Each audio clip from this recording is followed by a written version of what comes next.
नमस्कार साथियों, एक बार फिर से आप सभी का अभिनंदन है। स्वागत है आपके अपने चैनल, आपके अपने परिवार सफलतागंज पर। मैं तेजवीर सिंह आप सभी को पढ़ा रहा हूं हिंदी। तो साथियों उसी में कंटिन्यू कर रहे हैं और एक चैप्टर हम ले रहे हैं कारक। तो साथियों कारक को हम लोग पढ़ेंगे जैसा कि हमने ऊपर लिख रखा है साथियों कारक।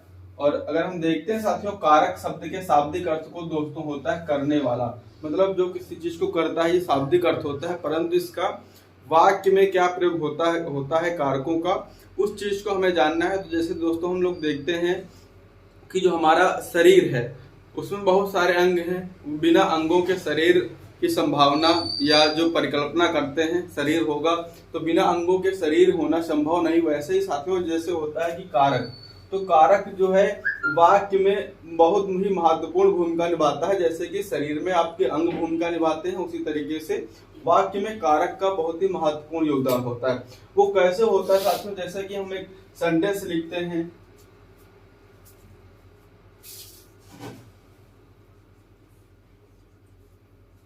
पिता ने पुत्र को पीटा, या लिखते हैं साथियों छड़ी से पीटा।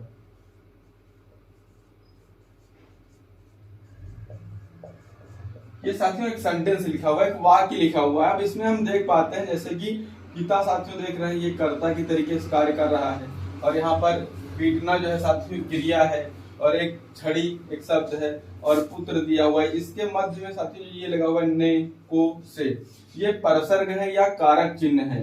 तो जैसे कि साथियों देख पा रहे हैं कि जैसे पिता हुआ, पुत्र हुआ, छड़ी हुआ और पीटना, ये चार जो शब्द हैं इनके मध्य क्या आपस में संबंध है, वो इन कारक चिन्हों के माध्यम से डिसाइड होता है। जैसे अगर इनको रफ कर दें साथियों तो फिर क्या होगा कि वाक्य का अर्थ स्पष्ट नहीं हो पाएगा। पिता, पुत्र, छड़ी, पीटा, मतलब शब्द तो लिखे हुए हैं लेकिन इनमें क्या संबंध है आपस में, वो चीज क्लियर नहीं हो पाती है।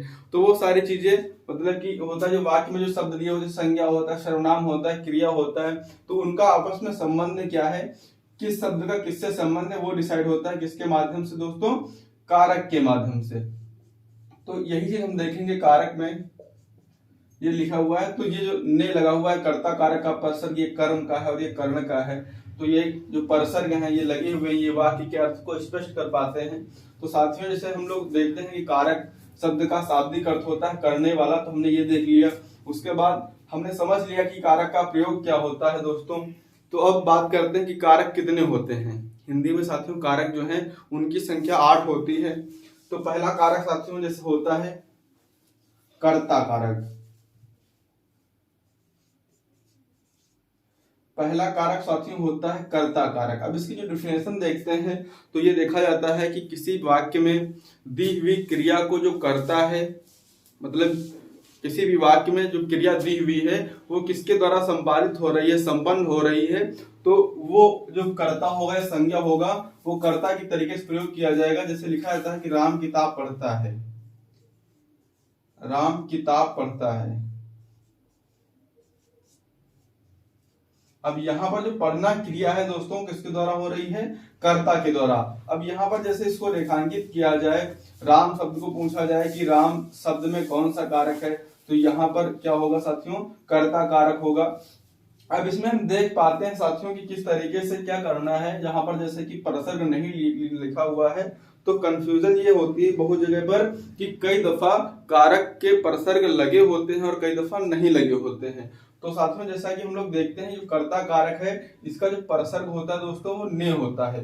कर्ता कारक का परसर्ग साथियों ने होता है। तो कर्ता कारक का परसर्ग ने कहां पर लगता है, कहां पर नहीं लगता है, ये दो तरीके से कंडीशन होती हैं कि कर्ता कारक के परसर्ग का प्रयोग दो तरीके से होता है। एक परसर्ग रहित होता है दोस्तों और एक होता है परसर्ग सहित। अर्थात कुछ सेंटेंस ऐसे होते हैं जहां पर परसर्ग लगा होता है और कुछ सेंटेंस होते हैं जहां पर परसर्ग नहीं लगा होता है। तो वो चीजें हम देखते हैं। जैसे यहाँ पर है साथियों कर्ता राम है परंतु इसके साथ परसर्ग नहीं लगा हुआ है।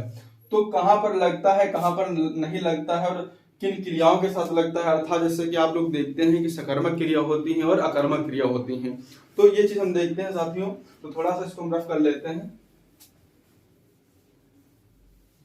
अब जैसे कि हमने बताया कि जो कर्ता कारक है उसका परसर्ग साथियों न्यू होता है।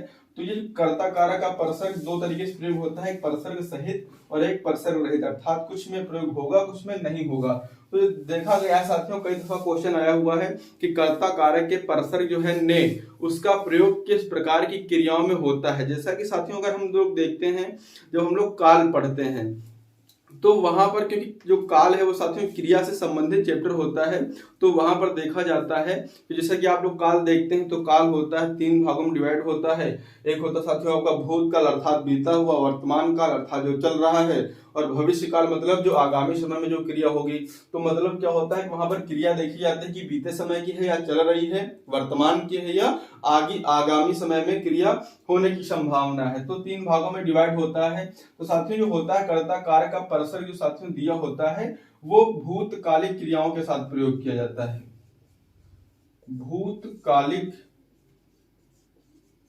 क्रियाओं के साथ प्रयोग किया जाता है, वो साथियों देखते हैं कैसे प्रयोग किया जाता है। अब यहाँ पर होता क्या है कि जब क्वेश्चन जो आया हुआ है उसके विषय में हम बात कर रहे हैं किस प्रकार की क्रियाओं के साथ प्रयोग किया जाएगा। तो ऑप्शन होता है भूतकालिक क्रियाओं, वर्तमान क्रियाओं या भविष्यकालिक क्रियाओं। तो साथियों कहाँ होता है, ये भूतकालिक क्रियाओं के साथ प्रयोग होता है। इसमें जैसे कि हम लोग देखते हैं साथियों कि जो लोग जानते हैं कि भूतकाल जो है उसको 6 भाग में डिवाइड होता है। भूतकाल के 6 भेद होते हैं साथियों, जिससे पहला होता है सामान्य भूतकाल, दूसरा साथियों होता है अपूर्ण भूतकाल, तीसरा होता है आसन्न भूतकाल, चौथा होता है साथियों पूर्ण भूतकाल और संदिग्ध भूतकाल, और जो लास्ट होता है हेतु मध्य भूतकाल। तो साथियों अगर इसमें भी थोड़ा कठिनाइयों में ले जाकर के क्वेश्चन को पूछता है तो भूतकाल का जो 6 पार्ट है उसमें एक पार्ट है जो दूसरा हम लोग बात करते हैं अपूर्ण भूतकाल। अपूर्ण भूतकाल इसमें क्या होता है, अपूर्ण अगर हम देखते हैं कि भूतकाल, वर्तमान काल और भविष्य काल, तो केवल और केवल भूतकाल में होता है, और उसके भी भूतकाल में भी जो 6 पार्ट होते हैं उसके अपूर्ण भूतकाल में ने परसर्ग का प्रयोग नहीं होता है। जैसे कि साथियों अपूर्ण भूतकाल का मतलब क्या होता है, जैसे कि अगर हम इसका इंग्लिश देखते हैं, इंग्लिश वर्जन जो होता है वो होता है पास्ट कंटिन्यूअस, अर्थात वह पढ़ रहा था, वह जा रहा था, वह सो रहा था। अगर इस प्रकार के वाक्य बनाते हैं कि अध्यापक बच्चों को पढ़ा रहे थे, बच्चे ट्रेन से कानपुर जा रहे थे, ऐसे का सेंटेंस बनाएंगे जहां पर दिया हो जा रहा था, पढ़ रहा था, खा रहा था, टहल रहा था, तो वहां पर कभी भी ने परसर्ग का प्रयोग नहीं होगा। कुछ भी आप सेंटेंस प्रयोग करेंगे, मैं पढ़ा रहा था, आप पढ़ रहे थे, वे जा रहे थे, वे टहल रहे थे, तो ऐसे इस प्रकार के वाक्यों में अर्थात अपूर्ण भूतकाल के जो वाक्य होंगे उसमें ने का प्रयोग संभव नहीं होता है। बाकी जैसे कि अगर हम लोग बात करते हैं सामान्य भूतकाल की,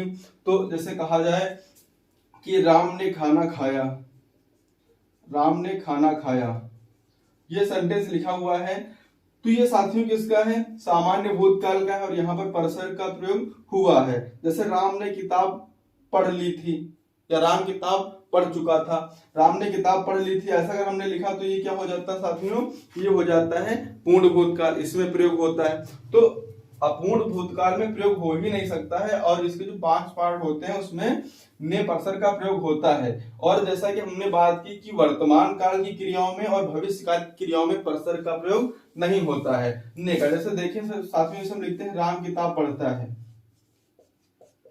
राम किताब पढ़ता है, ये सेंटेंस लिखा हुआ है। अब ये है, अगर यहाँ पर पूछा जाए कि राम में परसर्ग कौन सा है, तो ने है, परंतु यहाँ पर ने का परसर्ग नहीं होगा, प्रयोग नहीं होगा। क्यों नहीं होगा साथियों, क्योंकि ये जो वाक्य है वो वर्तमान काल का है, ये साथियों किसका है, सामान्य वर्तमान काल का। अगर हम वर्तमान काल के दूसरे पार्ट पर जाते हैं, जैसे होता है तात्कालिक वर्तमान काल, या जिसे हम अपूर्ण वर्तमान काल कहते हैं, जैसे कि वह पढ़ रहा है, वह जा रहा है, वे टहल रहे हैं, वे खा रहे हैं, बच्चे क्रिकेट खेल रहे हैं, तो इस तरीके से अगर हम सेंटेंस बनाते हैं तो ने का प्रयोग नहीं आएगा। अगर हम पूर्ण वर्तमान काल को देखते हैं कि वह पढ़ चुका है, वे जा चुके हैं, वे टहल चुके हैं, वे खा चुके हैं, वे सो चुके हैं, तो इनमें भी क्या होगा, ने का प्रयोग नहीं होगा। अगर ऐसे ही साथियों अगर हम देखते हैं भविष्य काल में, तो वह जाएगा, संभवतः वह पढ़ चुका होगा, इस तरीके से सेंटेंस बनाएंगे तो भूतकाल की क्रियाओं में भी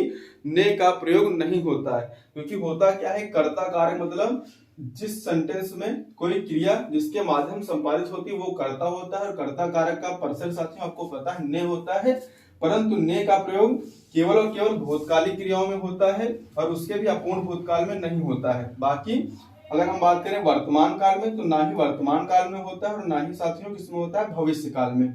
और यहाँ पर साथियों अगर देखा जाता है कि जो भूतकालिक क्रियाएं हैं, भूतकालिक क्रियाओं में भी साथियों सकर्मक क्रियाओं के साथ ही प्रयोग किया जाता है, सकर्मक क्रियाओं के साथ ही प्रयोग किया जाता है। जैसे अगर साथियों को भूतकाल का कोई सेंटेंस लें और वहां पर हमें अकर्मक क्रिया का प्रयोग करें, जैसे कि कहा जाए राम हंसा, राम हंसा, तो यहां पर अगर आप देख पा रहे हैं तो साथियों क्या है कि राम हंसा ये जो है सामान्य भूतकाल का है, परंतु अकर्मक क्रिया होने की वजह से, क्योंकि हंसना जो क्रिया साथियों वो अकर्मक क्रिया है, तो अकर्मक क्रिया होने की वजह से यहां भी ने का प्रयोग नहीं होता है।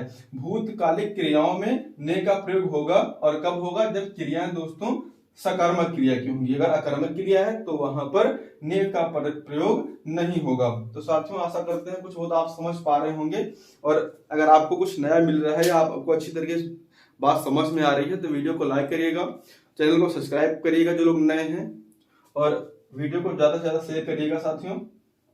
तो इसको थोड़ा रिवाइज कर लेते हैं, फिर बढ़ते हैं हम साथियों कर्म कारक की तरफ। तो जैसा कि हम लोगों ने देखा है कर्ता कारक, जैसा कि हमने बात की, कारक जो होते हैं वो 8 प्रकार के होते हैं। पहला होता है आपका कर्ता कारक, जिसका साथियों परसर या कारक चिन्ह जो होता है वो ने होता है। ने का प्रयोग किन स्थितियों में होता है और कहां पर नहीं होता है, तो साथियों भूतकालिक क्रियाओं में सकर्मक क्रियाओं के साथ ने का प्रयोग होता है, और भूतकाल का एक पार्ट होता है पूर्ण भूतकाल जिसमें प्रयोग नहीं होता है। और किसमें नहीं होता है, तो वर्तमान काल की क्रियाओं में प्रयोग नहीं होगा, और भविष्य काल की क्रियाओं में ने का प्रयोग नहीं होता। जैसा कि हमने काफी सारे एग्जाम्पल दिए जिसमें ने का प्रयोग नहीं हो रहा है, और हो रहा है जहां पर वो भूतकाल की सकर्मक क्रिया है। जैसे कि राम ने खाना खाया, राम ने खाना खाया, ये जो है वाक्य वो भूतकाल का है और सकर्मक क्रिया है, क्योंकि खाना जो क्रिया है, राम ने खाना खाया, तो खाया जो है वो सकर्मक क्रिया है, तो इसके साथ परसर का प्रयोग हो रहा है। जैसा कि साथियों कई दफा क्वेश्चन देखा गया है कि ने जो परसर है उसका प्रयोग किस तरीके से होता है, किस प्रकार की क्रियाओं में होता है, तो वहां पर आपको दिया होता है केवल भूतकालिक क्रियाओं में ही ने परसर का प्रयोग किया जाता है। या क्वेश्चन आ सकता है किस प्रकार की क्रियाओं में नहीं होगा, तो साथ ही जैसा दिया जा सकता है कि भूतकाल के जो पार्ट होते हैं सामान्य भूतकाल अपूर्ण काल में नहीं होता है। तो तीसरा ऑप्शन देगा आसन्न भूतकाल, पूर्ण भूतकाल, संदिग्ध भूतकाल, तो आपको बताना होगा कि अपूर्ण भूतकाल में ने परसर का प्रयोग नहीं किया जाता है। तो साथियों ये हो जाता है आपका कर्ता कारक। आगे बात करते हैं साथियों कर्म कारक की, तो इसको मैं रफ कर देता हूं।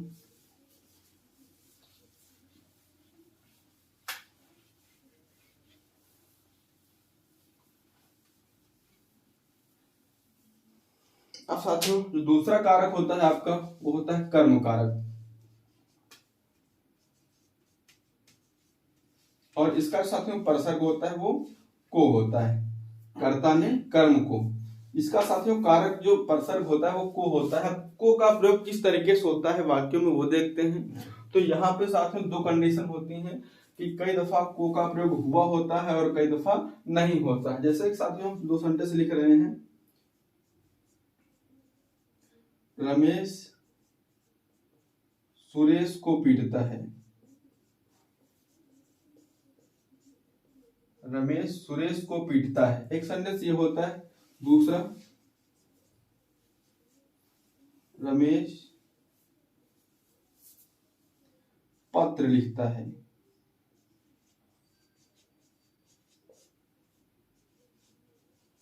रमेश पत्र लिखता है। अब यहाँ पर दो सेंटेंस दिए हुए हैं साथियों, और जैसा कि हम लोग बात करें कर्म की, तो पहले से हमें कर्म की समझ होनी चाहिए कि कर्म क्या होता है। तो साथियों जैसा कि जब आप क्रिया पढ़ते हैं सकर्मक क्रिया और अकर्मक क्रिया, तो आप देख पाते हैं कि जिस क्रिया के साथ कर्म दिया होता है वो सकर्मक होता है, वो सकर्मक क्रिया होती है, और जिस क्रिया के साथ कर्म नहीं दिया होता है वो अकर्मक क्रिया होती है। अर्थात सकर्मक का मतलब होता है कि जब क्रिया कोई होगी तो उसका प्रभाव कर्म के ऊपर पड़ता है, तो वो सकर्मक होता है। और कर्म का साथियों परसर्ग जो होता है वो को होता है। तो साथियों दोनों जो सेंटेंस हैं इसमें यहाँ पर आप देख पा रहे हैं कि सुरेश के साथ को परसर्ग दिया हुआ है, और जैसे यहाँ पर देखें तो रमेश साथियों करता है, लिखना क्रिया है, और इस लिखने का प्रभाव साथियों किसके ऊपर पड़ेगा, पत्र के ऊपर पड़ेगा, परंतु इसके साथ परसर्ग नहीं दिया हुआ है। तो दो कंडीशन होती हैं, एक में क्या होता है कि परसर्ग दिया होता है और दूसरी कंडीशन में परसर्ग नहीं दिया होता है। तो किस प्रकार के कर्मों के साथ परसर्ग दिया होता है और कहां पर नहीं दिया होता है वो चीजों को हम समझते हैं। तो साथियों की जैसा कि हम लोग देख पाते हैं कि रमेश सुरेश को पीटता है, तो यहाँ पर दिया हुआ है और यहाँ नहीं दिया हुआ है। तो साथियों जैसा कि अगर आप लोग समझ पा रहे होंगे तो एक क्रिया जो है वो साथियों पीटना है, और यहाँ पर जो कर्म है साथियों वो सजीव कर्म है, और यहाँ पर लिखना क्रिया सकर्मक है, परंतु जो पत्र है ये निर्जीव है। तो साथियों होता क्या है कि जो कर्म कारक का परसर्ग होता है वो सजीव क्रियाओं के साथ दिखाई देता है, परंतु अगर निर्जीव क्रिया होती है तो निर्जीव कर्म होता है तो वहां पर परसर्ग दिखाई नहीं देता है। जैसे अगर इसको हम देखें तो कहा जा सकता है कि रमेश पत्र को लिखता है, लेकिन यहाँ पर निर्जीव होने की वजह से यहाँ पर हम को नहीं लगाएंगे। यदि अगर एग्जाम में आता है और पत्र शब्द को रेखांकित किया जाता है, पूछा जाए कि ये किसका उदाहरण है, कर्ता का है, कर्म का है, कर्ण का है, तो आप बताएंगे ये किसका है, ये कर्म कारक का है, परंतु यहाँ पर जो कर्म कारक का परसर्ग है वो हिडन है। और यहाँ पर पहले वाले सेंटेंस में देख पा रहे हैं कि जो क्रिया है, क्रिया के साथ जो कर्म दिया हुआ वो साथियों सजीव कर्म है, और सजीव कर्म के साथ को परसर्ग दिया हुआ है। तो साथियों कर्म कारक का जो प्रयोग होता है वो भी दो तरीके से होता है, एक बार सजीव और एक बार निर्जीव। तो सजीव अगर कर्म है तो को परसर्ग प्रयोग किया जाएगा, यदि साथियों निर्जीव कर्म है तो को परसर्ग का प्रयोग नहीं किया जाएगा। तो यहाँ पर आप दो सेंटेंस दिखाई दे रहे हैं आपको, तो आप इसको नोट कर सकते हैं। बात करते हैं आगे नेक्स्ट करण कारक की, जो तीसरा होता है आपका।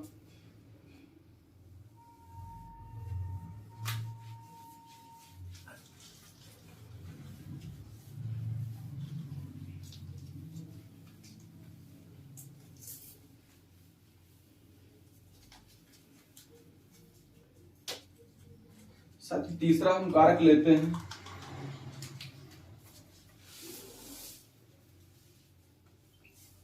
तीसरा साथियों जो कारक होता है वो कर्ण कारक होता है। इसका साथियों परसर्ग होता है से, और ब्रैकेट में लिखा होता है के द्वारा। अब इसका आशय क्या होता है, जैसे कि साथियों हम लोग तीसरा पढ़ रहे हैं कर्ण कारक, इसमें से दिया हुआ है, और जो चौथा पढ़ते हैं संप्रदान कारक, उसका परसर्ग होता है को के लिए, और जब पांचवा पढ़ते हैं अपादान कारक तो वहां भी साथियों होता है से। लेकिन यहाँ पर साथियों कर्ण कारक का जो से है वो उसका अर्थ क्या होता है के द्वारा, अर्थात ये से होता है, ये एक साधन या एक माध्यम के रूप में प्रयोग किया जाता है। मतलब किसी क्रिया को संपादित करने में जो चीज माध्यम एक साधन का काम करती है वहां पर ये से दिया हुआ होगा तो दोस्तों क्या होगा, वो कर्ण कारक का होता है। और जब अपादान की बात करते हैं तो साथियों वहां पर से दिया होता है तो वो